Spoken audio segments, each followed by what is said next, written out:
was announced, it has caused nothing but shock, outrage and distress in the disabled community.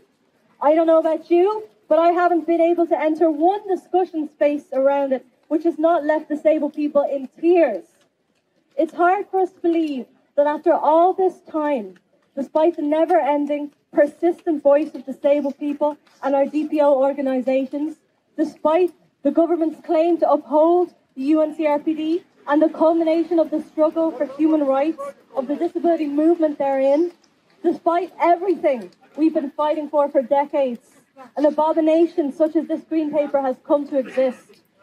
We know that this proposal, which is an insult to human rights and dignity, only exists because disabled people and their DPOs were not consulted with from the beginning, which all government departments have an obligation to do under Articles 4.3 and 33.3 of the UNCRPD, the UN Convention of the Rights of Persons with Disabilities.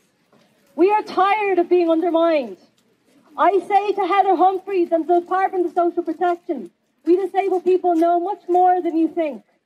We know that these proposals have nothing to do with bettering anyone's lives or lifting anyone out of poverty, but will do the opposite.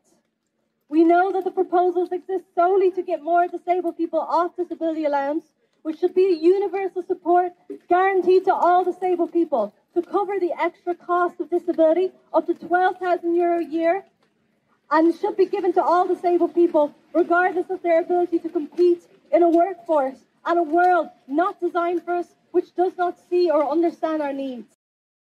Unfortunately, we are missing part of Maryam's speech here. Talking about a revolution sounds like a whisper. Don't you know? Talking about a revolution like a whisper. Well, they're standing in the welfare lines, standing in the north of all those armies of salvation, wasting time in the unemployment lines, sitting around waiting for a month. Don't you know?